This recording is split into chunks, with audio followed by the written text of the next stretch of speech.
사용된다는 점을 우리는 이해해야 될 것입니다. 솔로몬의 통치 중에 두 여인이 솔로몬을 찾아왔습니다. 솔로몬의 통치 중에 두 여인이 찾아와서 한 아이를 놓고 이 아이는 나의 아이가 맞다. 이 아이가 내 아이다. 또 다른 여인도 아니다. 그 여인의 아이가 아니라 내 아이다. 서로 주장하는 증거들이 부딪혔습니다. 이 두 사람의 말만 가지고 이걸 어떻게 판단을 하겠습니까? 그래서 솔로몬이 큰 칼을 갖고 와봐라. 큰 칼을 갖고 와서 반으로 쪼개자.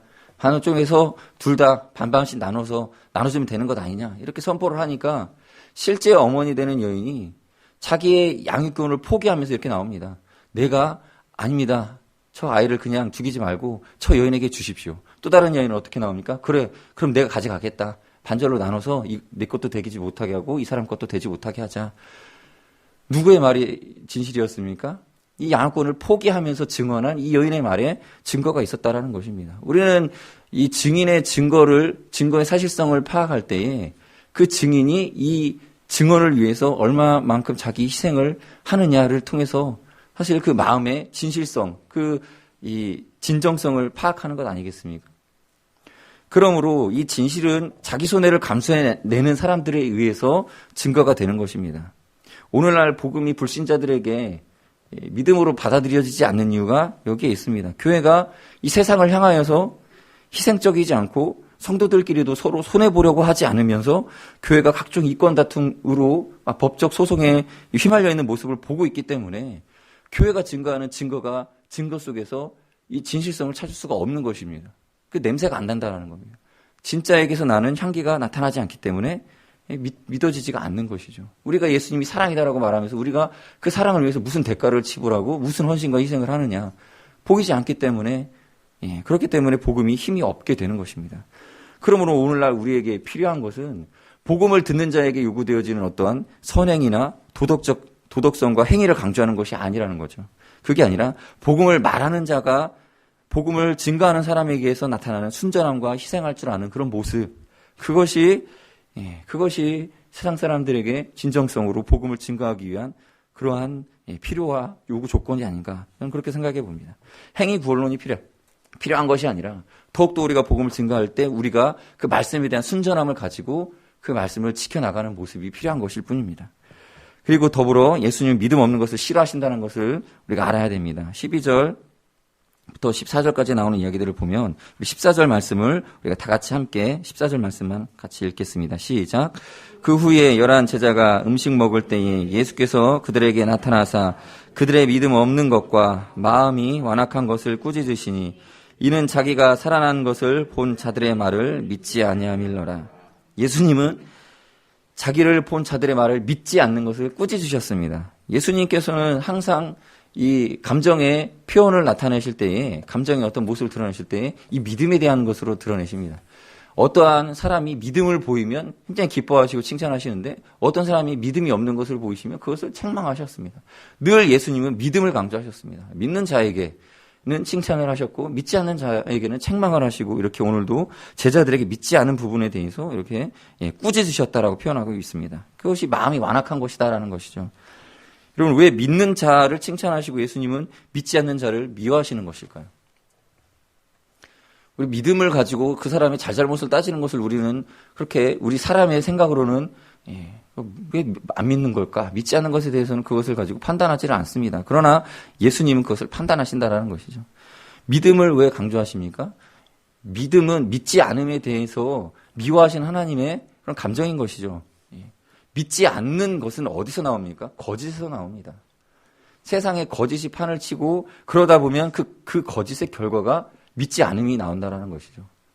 여러분, 늑대가 나타났다고 거짓말을 외치는 소년에 의해서 그 마을에 거짓말이 들어와 버렸어요.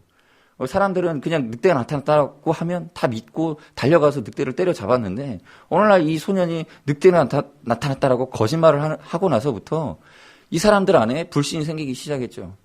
그래서 그 다음에 늑대가 나타났다라고 얘기했을 때 사람들이 달려나가지 않았죠. 믿지 않는 것이죠. 어디서 시작된 겁니까? 거짓으로부터 시작된 것입니다. 믿지 않는다라는 것은 거짓으로부터 말미암은 열매라는 것입니다. 그래서 예수님께서는 믿지 않는 것을 싫어하시는 것입니다. 거짓을 말하는 것도 예수님 싫어하시지만 믿지 않는 것도 거짓의 열매이기 때문에 싫어하시는 것입니다. 하나님의 창조 섭리에 의하면 이 믿지 않는 이 불신의 상황은 있어서는 안 되는 상황인 것입니다. 전도서 7장 29절 말씀을 제가 읽어보겠습니다. 내가 깨달은 것은 오직 이것이라. 오직 곧 하나님은 사람을 정직하게 지으셨으나 사람이 많은 꾀들을 낸 것이니라. 요한복음 8장 44절에는 또 이렇게 기록되어 있습니다. 너희는 너희 아비 마귀에게서 났으니 너희 아비의 욕심을 너희도 행하고자 하느니라. 그는 처음부터 살인한 자요 진리가 그 속에 없으므로 진리에 서지 못하고 거짓을 말할 때마다 제 것으로 말하나니 이는 그가 거짓말쟁이요 거짓의 아비가 되었음이라. 내가 진리를 말함으로 너희가 나를 믿지 아니하는도다. 항상 하나님의 진리와 그것에 대한 합당한 반응인 믿음, 이것과 대치되는 것은 무엇이냐? 거짓말과 그것에 대한 반응인 불신앙이라는 것입니다. 그러므로 우리는 예수님이 싫어하시는 이 마귀의 속성, 거짓과 불신을 버려야 되는 것입니다. 그러므로 그리스도인들은 믿음으로 구원받는다라고 확실하게 믿으면서 동시에 거짓말하는 것과 하나님의 이런 신실하신 말씀을 증거하는 우리의 입술이 거짓으로 더럽혀지지 않기를 하나님께서는 원하신다라는 것입니다. 그러므로 우리는 늘 거짓되이 말하거나 과장되이 말하거나 속이거나 비방하거나 하는 일들에 있어서 늘 이 입술의 열매를 하나님 앞에 드리고 있다는 것을 주의하며 살아가야 될 것입니다. 그러므로 우리는 믿음으로 구원받습니다. 오늘 본문 15, 16절을 함께 읽겠습니다. 또 이르시되 너희는 온 천하에 다니며 만민에게 복음을 전파하라. 믿고 세례를 받는 사람은 구원을 얻을 것이요 믿지 않는 사람은 정죄를 받으리라. 아멘. 믿고 세례를 받는 자, 세례를 받는 것이 아니라 믿고 그 믿음의 행위들을 행하는 믿음의 삶을 살아가는 사람에게는 구원이 있을 것이고 믿지 않는 사람은 정죄를 받게 된다라는 것입니다. 여러분, 우리는 하나님의 구원을 받는 것입니다. 구원을 믿음으로 받는 것입니다. 이 하나님의 은혜는 베푸는 자에 의해서 결정되어지는 것이지 받는 자에 의해서 받는 사람의 어떤 대가를 지불한 것에 의해서 결정이 되어지지 않습니다. 왜냐하면 하나님의 나라는 하나님의 주권이 적용되어져 있고 하나님의 통치가 온전히 다스려지고 있기 때문에 우리가 그 하나님 나라에 대한 어떠한 소유권이나 어떤 권리를 요구할 수 있는 것이 아니라 하나님이 베풀어 주신 것을 우리가 받는 것이므로 어떤 대가를 요구하지 않는다라는 것입니다. 주인의 권한을 우리가 양도를 받으려고 어떠한 것을 지불하거나 우리의 가진 것이라고 우리의 소유라고 하는 것을 하나님께 가지고 가서 이것은 내 소유니까 당신의 것과 바꿉시다라고 거래할 수 있는 것이 아니라는 것입니다. 모든 것이 하나님의 것이기 때문에 하나님과 우리의 이 계약에 있어서는 우리가 내걸 수 있는 계약금이 전혀 없는 것입니다.